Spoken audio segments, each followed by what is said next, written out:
హల్లెలూయా. మీరు ఎంత పెద్ద జ్ఞానులైనా, ఎంతటి గొప్పవారైనా, one thing you should not forget, that you cannot understand all the plan of God, purpose of God in our life. ఎంత భక్తులైనా సరే, ఎంతటి అనాయింటింగ్ కలిగిన వారైనా సరే, still we are weak to understand the God's will, God's purpose in our life. That you should not forget it. మీరు ఎంతటి గొప్పవారైనప్పటికీ, ఎంతటి భక్తి చేసిన వారైనప్పటికీ, ఎంతటి మంచివారైనప్పటికీ, దేవుని యొక్క కార్యాలను గ్రహించటము అంత సులువు కాదు, అంత ఈజీ కాదు. ఈ విషయంలో మనము లోపం ఉన్నవారుగా, బలహీనులుగా ఉన్నామనే విషయాన్ని, ఏ విషయంలో మనం బలహీనమని ప్రభు గుర్తించమన్నాడు? To know the will of God, to know the purpose of God, to know the way of the Lord. దేవుని మనల్ని నడిపించే విధానం, మనల్ని నడిపించే పద్ధతులు, మనం తీసుకెళ్లే మార్గము అంత త్వరగా నీకు అర్థం కాదు. ఈ విషయంలో మన బలహీనులు మనం గుర్తించాలి. దేవుడు ఏం చెప్పదలంచాడనేది ఒకసారి క్లియర్గా, వెరీ క్లియర్ కట్గా దేవుడు మాట్లాడతాడు. దాంట్లో ఒక భాగమే ఇది. We are very weak to understand the God's plan, God's guidance, God's ways, God's thoughts, God's things. దేవుని యొక్క మార్గమును, దేవుని యొక్క ఉద్దేశమును, దేవుని యొక్క కార్యాలను, క్రియలను కొన్నిసార్లు మనకు అర్థమవుదు, అర్థం చేసుకోలేము. కొన్నిసార్లు ప్రభు మనకేదో అన్యాయం చేసినట్టు కూడా కొన్ని దృశ్యాలు మనకు కనపడతాయి. The things what is happening in our life, sometimes God is doing some injustice for me. దేవుడు నీ విషయంలో చేసే కార్యాలు, అనుమతించే కార్యాలు, even sometimes God will permit certain things in our life. It's look like God doing some injustice for me. నాకు దేవుడు ఏదో అన్యాయం చేస్తున్నట్టుగా అనిపిస్తాయి. పేతురు చూసి చెప్పిన మాట నేను ఈ సమయంలో ఖచ్చితంగా జ్ఞాపకం చేయాలా. 13వ అధ్యాయం, యోవాను సువార్త 13వ అధ్యాయం 7వ వచనం. అందుకు యేసు, నేను చేయుచున్నది ఇప్పుడు నీకు తెలియదు గాని, నేను చేయుచున్నది ఇప్పుడు ఏంటో నీకు తెలియదు గాని, ఇక మీదట తెలుసుకొందువని. ఇక మీదట నువ్వు తెలుసుకుంటావు. In other what Lord says, what our Jesus says, you do not realize now what I am doing. నేను ఇప్పుడు నీకు ఏం చేస్తున్నానో, నీ లైఫ్లో ఏం జరుగుతుందో నీకు ఇప్పుడు తెలియదు. ప్రభు అంటున్నాడు, నీకు ఇప్పుడు తెలియదు. మరి ఎప్పుడు దాకా ప్రభు నాకు తెలియకుండా అలా కూర్చోమంటావు? ఇంక అంతేనా, ఇలాగే వెళ్ళిపోవటమేనా? No, the Lord says, later, but later you will understand. You will understand. You may understand కాదు, you may be understand కాదు, you will understand. నువ్వు తెలిస్తే తెలుసుకోవచ్చేమో, నేను ఇప్పుడు ఏం చేస్తున్నానో నీ లైఫ్లో, ఇప్పుడు నీ జీవితంలో ఏం జరుగుతుందో ఇప్పుడు నీకు ఒకవేళ తెలియకపోవచ్చు, కానీ ఇంకా మీద ఖచ్చితంగా తెలుసు. ఆ విల్ అంటే ఇంగ్లీష్లో దానికి ఒక స్ట్రెస్ వస్తుందన్నమాట. యు విల్, తప్పకుండా తప్పకుండా తప్పకుండా నువ్వు అర్థం చేసుకుంటావు. ఈ ఒక్క మాట నీకు అర్థమైతే, ఇన్ని బాధలతో వచ్చిన సేవకుడుగా, ఇన్ని కష్టాలతో నీ మైండ్లో 99 ప్రశ్నలకు ఆన్సర్ లేదు. Out of 100 questions, so far you got only one answer. There are still 99 questions are there where there is no answer still today. ఈ రోజు దాకా జవాబు లేని 99 ప్రశ్నలు నీ మైండ్లో ఉంది. 101కి క్లియర్ అయింది. ఇంకా 99 ప్రశ్నలు ఉన్నాయి. ఏంటో, what is my future, what is going to happen my ministry. So far no I have been doing the ministry more than 5 years, 10 years, 15 years, but still today I have so many questions in my life. నేను 10 సంవత్సరాలు అయింది సేవకి వచ్చి, 15 సంవత్సరాలు అయింది.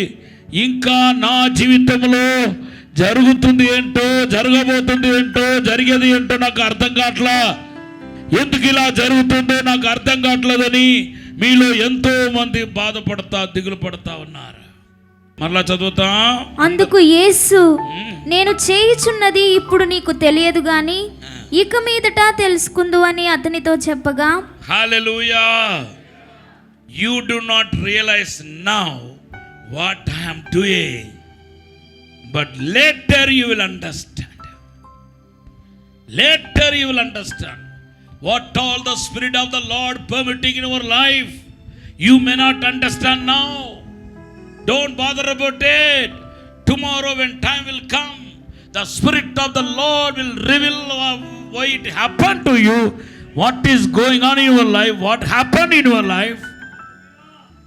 ఇప్పుడు నువ్వు ఏ పరిస్థితి నుండి వెళుతున్నావో, ఎందుకు ఇవన్నీ జరుగుతుందో ఇప్పుడు నీకు అర్థం కావచ్చు. కానీ ఒక్క దినము రాబోతుంది, అప్పుడు నువ్వు అర్థం చేసుకుంటావు. నేను ఒక విషయం చెప్పనా, even God has plan on your failure also. నీ అపజయంలో కూడా దేవుడికి ప్రణాళికలు ఉంటాయి. నీ ఓటమి వెనకాల కూడా దేవుడికి ప్రణాళికలు ఉంటాయి. నీ యొక్క కష్టాల్లో కూడా, నీ ఇరుకులో కూడా, ఇబ్బందులో కూడా దేవుడికంటూ ప్రణాళికలు ఉంటాయి. You may not understand.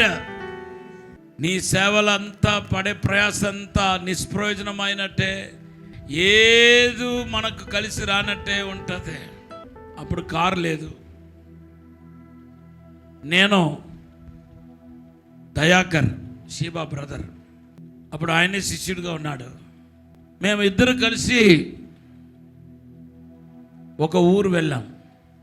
నైట్కు ఇంటికి వెళ్ళిపోవాలనుకొని, అది fasting prayer, last day prayer అయ్యేసరికి 6-7 అయింది. భోజనం చేసాము. నైట్ 9 o'clock అలా ఆ టైంకి బస్ స్టాండ్కి వచ్చాం. బస్ స్టాండ్లో చాలాసేపు బస్సు రాలా, జనాలు పోగవుతా ఉన్నారు, ఒకరు.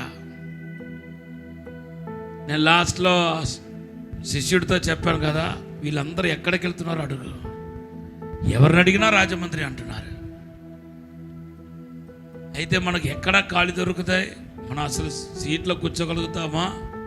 లేకపోతే ఒక 2 గంటలు ఈరోజు నిలబడి వెళ్ళాల్సి ఉంటుందేమో.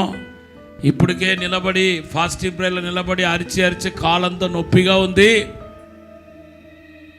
మనం వెళ్ళగలుగుతామా అంటే, నేనున్నాను కదా, నేను సీటు పెడతానంటున్నాడు. ఒక బస్సు వచ్చింది, ఆగకుండా వెళ్ళిపోయింది. అప్పుడే నాకు చిరాకు అనిపించింది. నేను అబ్బాయితో అన్నాను, ఎందుకు గొడవ, ఒక బస్సు కొంటే గొడవ లేదు కదా. అప్పుడు అన్నాను, జోక్ అన్నాను. ఇప్పుడు నిజంగానే బస్సు కొనేసాం, వ్యాను. ఒక 30 మంది కూర్చోగలిగిన వ్యాను. ఎందుకంటే ఆగకుండా పోతున్నాడు. రాగా ఒక బస్సు వచ్చింది. అందరు సంచులు అవి ఇవి పట్టుకుని మొత్తం ఒక్కరికొకరు తోసేసుకుని లోపలికి పోతున్నారు. మేము సేవకులం కదా, ఆగి అందరు ఎక్కిన తర్వాత ఫస్ట్ నా శిష్యుడు ఎక్కాడు, తర్వాత నేను ఎక్కాను. ఎక్కితే ఎవరో ఒకరు నా చొక్కాయి పట్టుకొని వెనకాల గుంజుతున్నారు, లాగి పడేస్తున్నారు. వెనక తిరిగి చూస్తే కానీ అక్కడ ఎవరు లేరు. దిగాను, మరలా ఎక్కాను, మరలా ఎవరో లాగుతున్నారు. ఎవరో ఒకరు ఈ బస్సు ఎక్కవద్దు అని ఒక స్వరం వినపడుతుంది. నేను అనుకుంటున్నా ఇది ఏదో పెద్ద సైతాన్లాగా ఉంది.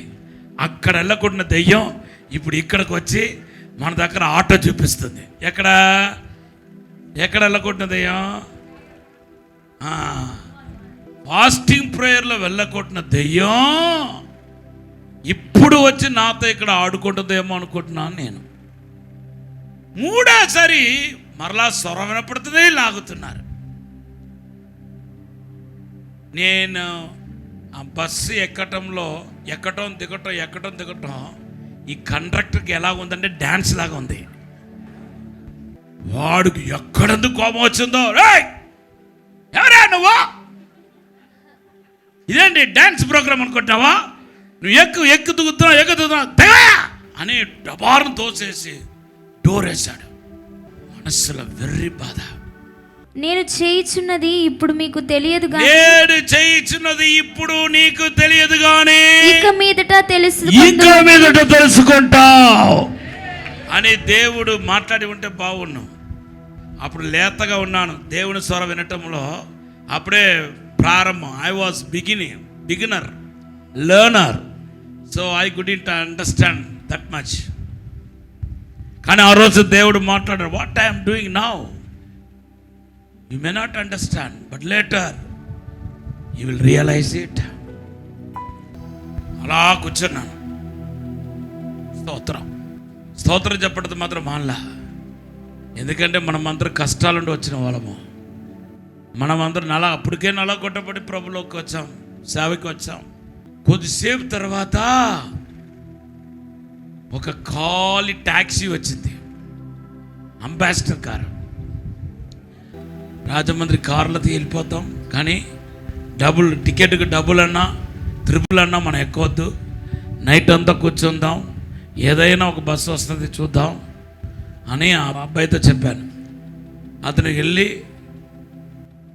టికెట్ డబ్బులే ఇచ్చేయమంటున్నాడు, మనం తీసుకెళ్ళిపోతాడంట అన్నాడు. హల్లెలూయా.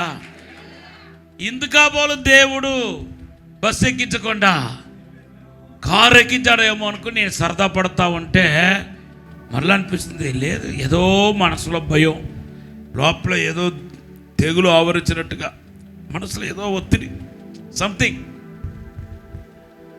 ఒక 20 కిలోమీటర్ కారు వెళ్ళిన తర్వాత నేను చూసిన దృశ్యం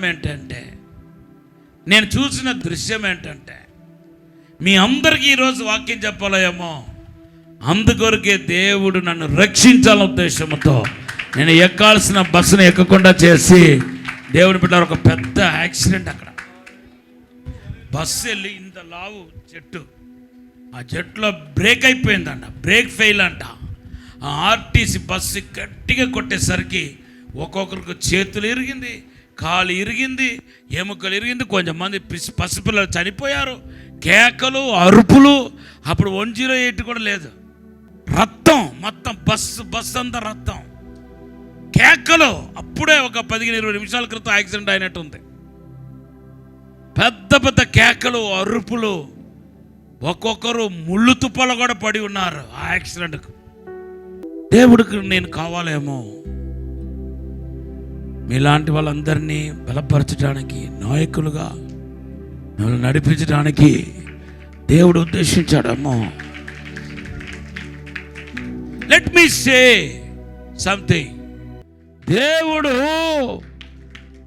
నువ్వు ఆశీర్వాదకరంగా ఉంటున్నావు అని తెలిస్తే అంత త్వరగా నిన్ను పోగొట్టుకోవటానికి ఇష్టపడడు.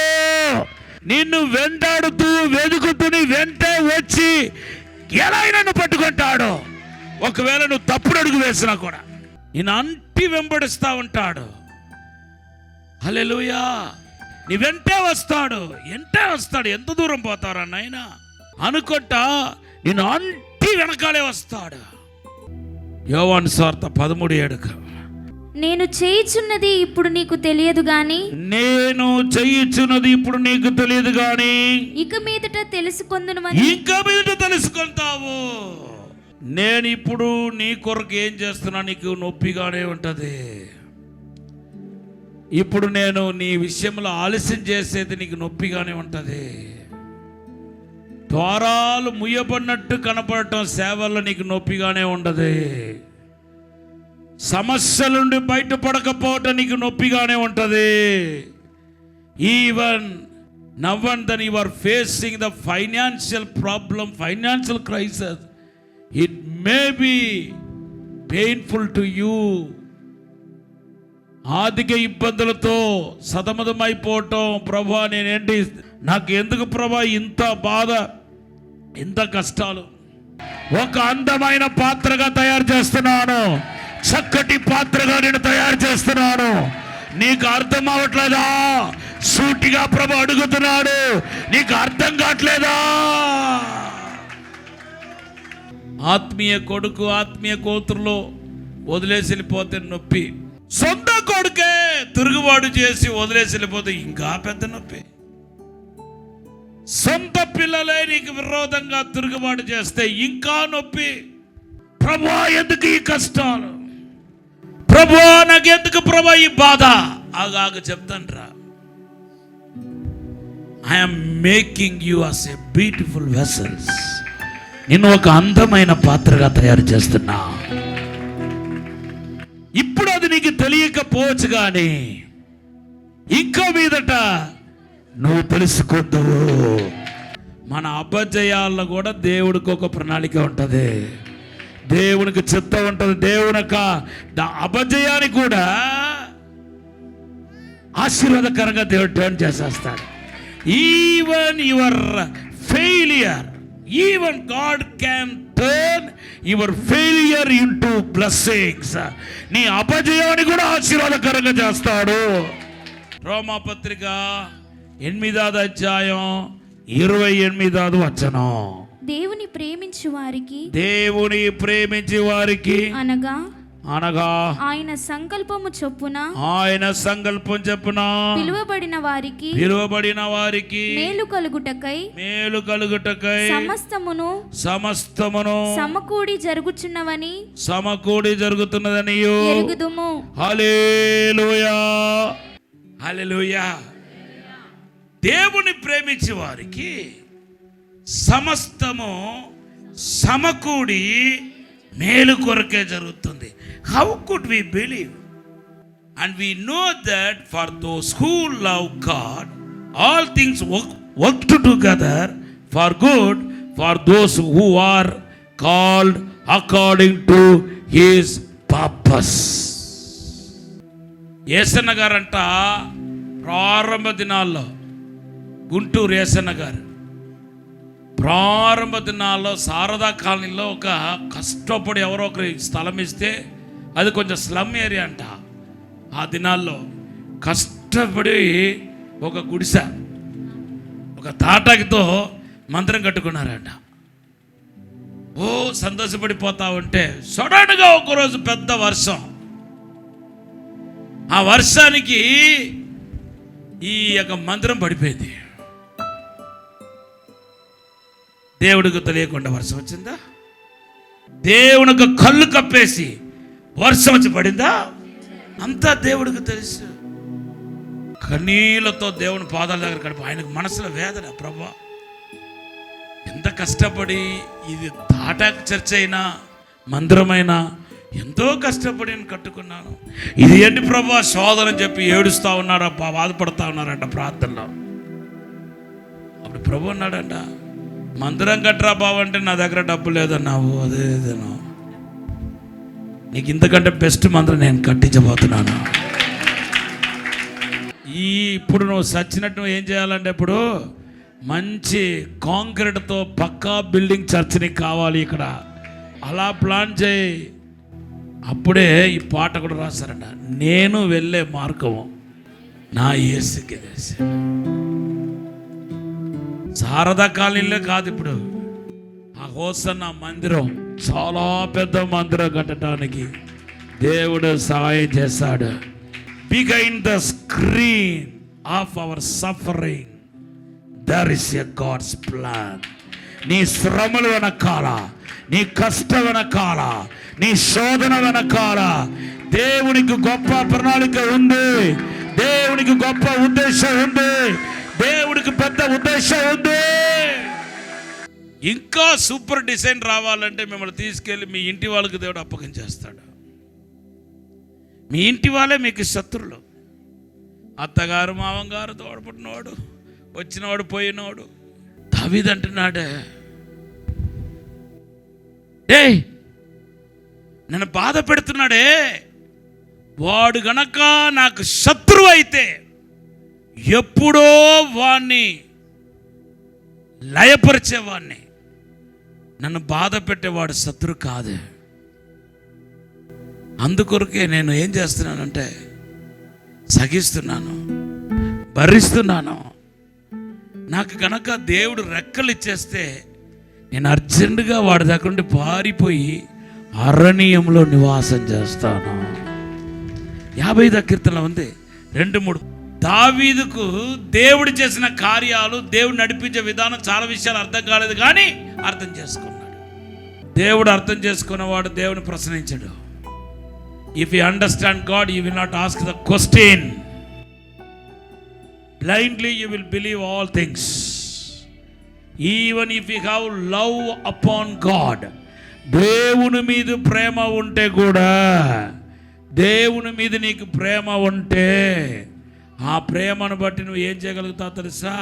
ప్రేమ సమస్తాన్ని నమ్ముతాయి. The love trust all. ప్రేమ సమస్తాన్ని నమ్ముతాయి. యేసయ్య మీద నీకు ప్రేమ ఉంటే, నీకు వాడికి 2 శుద్ధితో కొట్టావు, నాకేమో 9 శుద్ధిలు పడ్డాయి. ఒకేసారి డబా డబా డబా అని కొట్టారు, శుద్ధితో కొట్టారు. ఏంటి ప్రభా? You will not ask question. ఏమని ప్రార్థన చేస్తారు తెలుసా? ప్రభా మీరు 9 సార్లు కొడతారో 10 సార్లు కొడతారో, కానీ ఆ కొట్టినప్పుడు సహించే కృప ఇవ్వండి ప్రభా, శక్తి ఇవ్వండి ప్రభా, బలం ఇవ్వండి ప్రభా. సామెలు ప్రవక్త వచ్చాడు, చదవండి. 1 సామెలు గ్రంథం 16వ అధ్యాయం 1వ వచనం. అంతటా యెహోవా సమూయేలుతో ఈలాగు సెలవిచ్చెను, ఇశ్రాయేలీయుల మీద రాజుగా ఉండకుండా, ఇశ్రాయేలు మీద రాజుగా నేను విసర్జించిన సౌలును గూర్చి నీవెంతకాలము దుఃఖింతువు, నీ కొమ్మును తైలముతో నింపుము. బెత్లెహేమీయుడైన యెష్షయి యొద్దకు నిన్ను పంపుచున్నాను, అతని కుమారులలో ఒకని నేను రాజుగా నియమించుదును. సమూయేలు, నేనెట్లు వెళ్ళుదును? నేను వెళ్ళిన సంగతి సౌలు వినిన ఎడల అతడు నన్ను చంపుననగా, యెహోవా నీవు ఒక పెయ్యను తీసుకొని పోయి యెహోవాకు బలి పశువును వధించుటకై వచ్చి తినని చెప్పి యెష్షయిని బలి అర్పణమునకు పిలువుము. అప్పుడు నీవు చేయవలసిన దానిని నీకు తెలియచేతును. గట్టిగా హల్లెలూయా చెప్పండి. రాజుగా అభిషేకించడానికి వస్తున్నాడు. 1 సామెల గ్రంథం 16-13లో అభిషేకించాడు. రాజభవనానికి వెళ్ళాలి. ఏం పని చేయాలి? రాజుగా దేవుడు రాజు, నువ్వు రాజు, ఈ రోజు నుండి నువ్వు రాజువి అని చెప్పి అభిషేకించిన తర్వాత దావీదు ఇప్పుడు ఎవరు? రాజు. ఎవరు పని చేయాలి? కానీ ఏం పని చేశాడు తెలుసా? 1 సామెల గ్రంథం 16వ అధ్యాయం 23వ వచనం. దేవుని యొద్ద నుండి దురాత్మ వచ్చి సౌలును పట్టినప్పుడల్లా దావీదు సితారా చేత పట్టుకొని వాయింపగా దురాత్మ అతనిని విడిచిపోయెను, అతడు సేదదీరి బాగా అయ్యెను. హల్లెలూయా. దావీదు ప్రశ్నించాడా? ప్రభువా నన్ను రాజుగా అభిషేకించారు, నన్ను సింహాసనంలో కూర్చోబెడతారో ఏమో అనుకుంటే నన్ను దెయ్యాలలో కొట్టే పనులు పెట్టారు ప్రభువా. ఇది రాజుగారి పని కాదు కదా. నాకు ముందు ఉన్న రాజు ఎవరు? సౌలు. సౌలు కూడా నాకు మాదిరి ఆయనే. సేమ్ నన్ను అభిషేకించినప్పుడు ఎలాగైతే దేవుని ఆత్మ నా మీదకి వచ్చాడో అలాగే నా సీనియర్ ఎవరు? సౌలును అభిషేకించినప్పుడు ఆయన మీద కూడా అదే ఆత్మ, అదే దేవుని ఆత్మ దిగి వచ్చింది. హల్లెలూయా. కాబట్టి ఆయన నాకు మాడలు. సౌలు దెయ్యాలు ఎలా కొట్టలేదు, రాజుగారుగా ఉండి దెయ్యాలు ఎలా కొట్టలేదు. అభిషేకించబడగానే సింహాసనంలో కూర్చొని పోయారు. నేనండి ప్రభువా దెయ్యాలు ఎలా కొట్టడం? కారణం ఏంటి తెలుసా? సౌలు ఎందుకు అభిషేకించిన తర్వాత దెయ్యాలు ఎలా కొట్టలేదు, దావీదు ఎందుకు దెయ్యాలు వెళ్ళగొట్టాడంటే నేను చెప్తా, సౌలు కేవలం రాజుగా ఉండటానికి మాత్రమే అభిషేకించబడ్డాడు. కానీ ఈ దావీదు అయితే రాజుగాను ప్రవక్తగాను ఉండటానికి అభిషేకించబడ్డాడు. పరిశుద్ధము నమ్మకమైన పరలోక తండ్రి, నీకు వందనాలు, స్తోత్రాలు ప్రభా. ఇప్పుడే మమ్మల్ని క్షమించండి, మన్నించండి, పరిశుద్ధపరచండి ప్రభా. అయ్యా దావీదు మరి ఎందుకు సౌలు దగ్గరికి వెళ్ళి దెయ్యాలు వెళ్ళగొట్టమన్నాడో మొదటిగా ఆయన అర్థం కాకపోయినా, అయ్యా తండ్రి అది ప్రవక్త పిలుపు. దావీదుకు ఒక రాజుగా మాత్రం కాదు, ప్రవక్తగా కూడా ఉండడానికి పిలువబడ్డాడనే దానికి గుర్తుగా అభిషేకించి దెయ్యాలను వెళ్ళగొట్టినట్టుగా మనం చూస్తున్నాం ప్రభా. అంతే అలాగేనైనా సౌలు ఒక వస్త్రాన్ని ప్రభా విడిచిపెట్టడానికి కూడా అయ్యా కారణాలు ఈరోజు తెలియపరిచారు ప్రభా. యేసుక్రీస్తు నామములో అయ్యా తండ్రి 2 నాలుక గల వారితో అయ్యా మేము ఎప్పుడు సాంగత్యం కలిగి ఉండకుండా కట్ చేయండి ప్రభా. యథార్థత నమ్మకత కలిగిన వారితో ముందుకు వెళ్ళే కృప దయచేయండి ప్రభా. పరిశుద్ధాత్మతో నింపండి ప్రభా, అభిషేకముతో నింపండి ప్రభా, దేవుని యొక్క ప్రసన్నముతో నింపండి ప్రభా, దేవుని యొక్క వెలుగుతో నింపండి ప్రభా, ఆశీర్వాదముతో నింపండి ప్రభా. దేవుని మహిమ ఇప్పుడే తాకునగాక, దేవుని యొక్క సన్నిధి ఇప్పుడే తాకునగాక, దేవుని యొక్క శక్తి ఇప్పుడే తాకునగాక, పరలోక అగ్ని ఇప్పుడే తాకునగాక, పరలోక అభిషేకం ఇప్పుడే తాకునగాక. ఈ నలపాటు దేవుని యొక్క అభిషేకం ప్రవగించునగాక, దేవుని యొక్క సన్నిధి యేసు నామములో ప్రవగించునగాక. మీరే ఆశీర్వదించి దీవించి బలపరచమని, తోడుగా ఉండే సహాయం చేయమని, ముట్టుమని, అభిషేకించమని యేసు నామములో అడిగి వేడుకుంటున్నాము తండ్రి.